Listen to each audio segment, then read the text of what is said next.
बेशक कई तरह से हर मामले में नरेंद्र मोदी के मुकाबले बहुत आगे, थोड़ा बहुत नहीं, बहुत आगे कई तरह से। मैंने और ये मैं पहले भी कहता रहा हूं कि इसीलिए उनको टारगेट किया गया था, इसीलिए पप्पू और ये पूरा 10 साल अभियान चलाया गया। और मुझे लगता है कि राहुल गांधी ने उनको छोड़ दिया था कि ठीक है, टाइम आएगा तो निपट लेंगे, और वो पूरे ढंग से अब निपट रहे हैं। तो वो अभी 15 अगस्त को, कल ही मतलब अखबार में, टेलीग्राफ में खबर छपी थी कि राहुल गांधी उस सब्जी वाले के साथ फोटो है और नरेंद्र मोदी के कटआउट के साथ लोग फोटो खिंचवा रहे हैं। तो वंशवाद की शिकायत किस बात पे है? जो वंशवाद से आया वो तो सब्जी वाले के साथ खड़ा है, और आप 20 साल सरकार में रह के प्रधानमंत्री और मुख्यमंत्री, 10 साल मुख्यमंत्री, 10 साल प्रधानमंत्री है, इस कद पे पहुंच गए हैं या पहुंचा दिए गए, जो मानिए कि लोग आपके कटआउट के साथ फोटो खिंचवा कर धन्य धन्य हो रहे हैं। तो वंशवाद की शिकायत करने का कोई मतलब नहीं है। दूसरे, वंशवाद की अगर शिकायत ही कर रहे हैं तो नेहरू गांधी परिवार का आधा वंश, एग्जैक्टली आधा बीजेपी के साथ है। तो बोलने का तो कोई मतलब ही नहीं है। जब अगर नेहरू गांधी परिवार का आधा वंश, 2 बेटे थे और 2 में से एक आपके पास है, दामाद और बहू और बेटे के साथ, तो आधा तो आपके पास एग्जैक्टली है। तो आप किस बात में उसकी शिकायत कर रहे हैं? उसकी शिकायत करने का कोई मतलब नहीं। अभी सुनील जी ने पूरा डिटेल बताया, वो सब तो अपनी जगह है, लेकिन आधा जब आपके पास है तो उसकी शिकायत करने का कोई मतलब नहीं है। उसी तरह तुष्टीकरण है। तुष्टीकरण, मोदी जी उसके जवाब में संतुष्टीकरण कहते हैं। जब आप 80 करोड़ को 80% को संतुष्ट कर रहे हैं तो 20% को तुष्ट करने की जरूरत नहीं है। और अगर कोई 80% को संतुष्ट नहीं कर रहा है, जो आप आरोप लगाते हैं, तो वो 20% को तुष्ट कर रहा है, तो क्या गलत कर रहा है? तो मुझे तो उसमें कुछ गलत नहीं लग रहा है। मोदी जी की रणनीति के हिसाब से वो बिल्कुल घटिया है, उसमें कुछ नहीं है। समझने की बात है। तो उसमें कोई दम ही नहीं है कि अगर कोई 80% को संतुष्ट कर रहा है तो जाहिर है वो 20% को नाराज करेगा। तो अगर कोई 80% को छोड़कर 20% को तुष्ट कर रहा है तो जाहिर है वो जरूरत समझता है, इसलिए कर रहा है। तो अब उसको देखने का नजरिया, अब ये सब चीजें मुझे लगता है कि अब लोग समझने लगे। 2013-14 में जब लोग मोदी जी से उम्मीद कर रहे थे, तब लोग इस सब झांसे में आ गए। अब इस सब का कोई मामला नहीं है। तुष्टीकरण, इन्होंने हज सब्सिडी हटा दी, और जाहिर है, मैंने बहुत पहले कहा जा चुका था कि हज सब्सिडी तो एयर इंडिया की सब्सिडी थी, वो तो मुसलमानों को नहीं देते थे, एयर इंडिया को देते थे। और अब लगता है कि बिल्कुल सही है, अब तो एयर इंडिया बिक ही गया, तो बचा क्या? तो सारी बातें इनके बिना सिर पैर के निराधार है बिल्कुल। और राहुल गांधी से कोई मुकाबला नहीं है। वो इसलिए भी कि नरेंद्र मोदी की तुलना कई बार, 1-2 बार नहीं, कई बार, कई कारणों से, कई आधार पर हिटलर से की गई है, सीधे। और अब 1000 साल की बात करके उन्होंने एक मुद्दा और दे दिया हिटलर से बराबरी करने का। तो वो चाह क्या रहे हैं, कर क्या रहे हैं, वो तो वही समझे। मैं हमेशा कहता हूं कि वो ऐसा कुछ नहीं करते हैं जिससे उनको वोट मिले, और वोट की उनको चिंता नहीं है। उसका अलग कारण है। वो चुनाव आयोग वाला मामला आप देख लीजिए। चुनाव आयोग में अशोक लवासा उनके खिलाफ थे, तो उनको परेशान किया गया, अंततः उनको छोड़ना पड़ा, और अब कानून बदल करके चुनाव आयोग को ऐसे बनाया गया। तो इसलिए मोदी जी जो काम कर रहे हैं और कैसे कर रहे हैं वो सब क्लियर है, उसमें कुछ दिक्कत नहीं है, सब कुछ स्पष्ट है। जब नहीं समझ में आ रहा था तब की बात है। अभी तो उनके हाथ में कुछ नहीं, मुझे लगता है कि अब वो कुछ कंट्रोल ही नहीं है, सब वैसे हो रहा है। ये सीएजी वाला मामला, सीएजी ने इतनी बातें, मुझे लगता है कि 10 साल बाद सीएजी ने कोई रिपोर्ट में सरकार के घोटालों और घपलों की बात की है। तो ये तो घपले घोटाले तो ऐसा नहीं है कि नहीं चल रहे थे, सबको पता है, सब देख रहे हैं, हम लोग जानते हैं, हम लोग सरकारी दफ्तरों में जाते रहते हैं, काम देखते रहते हैं, तो इसलिए ऐसा नहीं कि हम लोग नहीं जानते।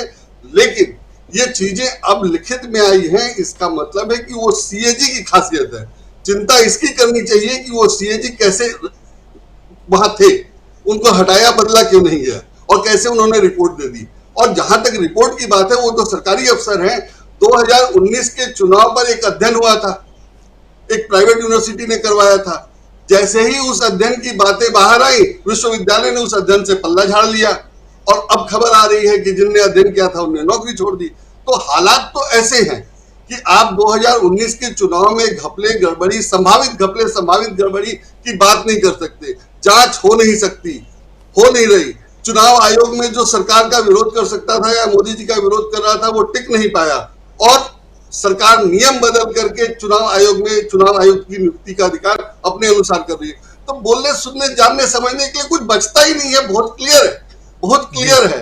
तो मुझे तो लगता है कि मतलब कोई मुकाबला ही नहीं है, और बिल्कुल साफ दिखाई दे रहा है कि जो वंशवाद से आया वो तो सड़क पे घूम रहा है पैदल अकेले, और आप जो है सुरक्षा पे बीएमडब्ल्यू पे घूम रहे हैं 7-7 10-10 गाड़ियों का काफिला लेकर।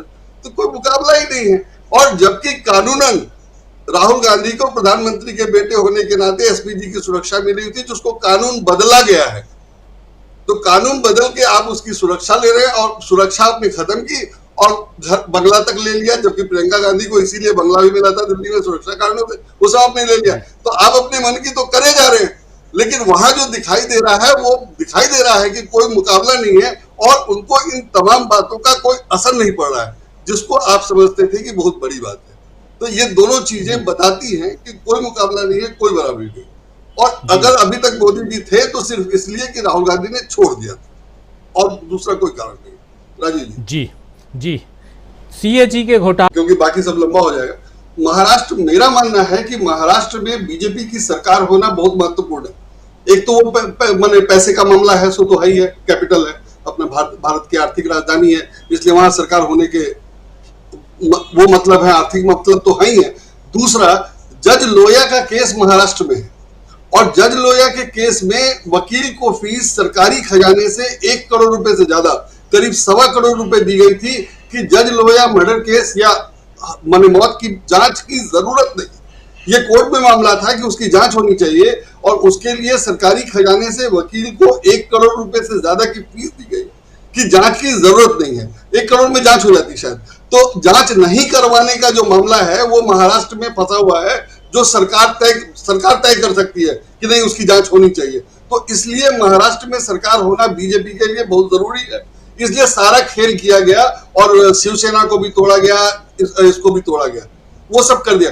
अब पता है कि दोनों को तोड़ने का और जो राजनीति बीजेपी ने इतने दिनों तक महाराष्ट्र में की है उसका चुनाव पे क्या क्या असर हो सकता है, तो ये तो सबको पता है। इसलिए चिंता बहुत बड़ी है, सिर्फ चुनाव जीतने की चिंता नहीं है वहां, और इसलिए ये सारा मामला है, और इसलिए मीडिया को भी लगाया गया।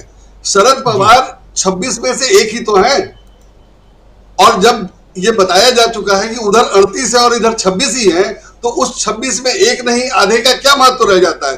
तो इसलिए तो वो चर्चा का मुद्दा ही नहीं होना चाहिए। लेकिन शरद पवार पे चर्चा इसलिए हो रही है कि शरद पवार के भतीजे इधर है और शरद पवार उधर है। तो वंशवाद का क्या हुआ भाई?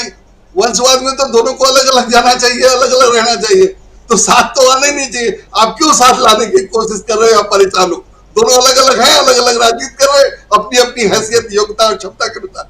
तो मीडिया को तो ये चिंता होनी ही नहीं चाहिए कि शरद पवार इधर है कि उधर है, आएंगे कि जाएंगे। भाई शरद पवार एक तो 26 में से एक है, आधा है मतलब, और दूसरे कि अगर दोनों अलग अलग हैं तो कौन सी बड़ी बात है, होना ही चाहिए वंशवाद और सब जिसकी आप बात कर रहे हैं, जिससे परेशान है। तो दोनों कारणों से ये मुद्दा नहीं है, लेकिन परेशानी ये है कि जो सब अभी किया गया है उसका अगले चुनाव में क्या असर होगा, और बीजेपी कहां रहेगी, कितनी सीट लाएगी, और जो सरकार बनेगी वो किसकी बनेगी, और जज लोया की जांच, मर्डर की जांच हो सकती है कि नहीं हो सकती है, और बाकी जो पैसे का मामला है सो है ही है। इसलिए चिंता बड़ी है, और इसलिए वो सब परेशानी है। और जैसा हम लोग जानते हैं वहां वो कैपेबिलिटी नहीं है कि वो ठीक से हैंडल कर ले, इसलिए सब खुल के सामने आ जाता है। सब कुछ एकदम भरभरा के फव्वारे की तरह सामने है, हम लोग सब देख समझ सकते हैं, कुछ छिपा हुआ नहीं है। जी बिल्कुल, बिल्कुल। बाकी परिवार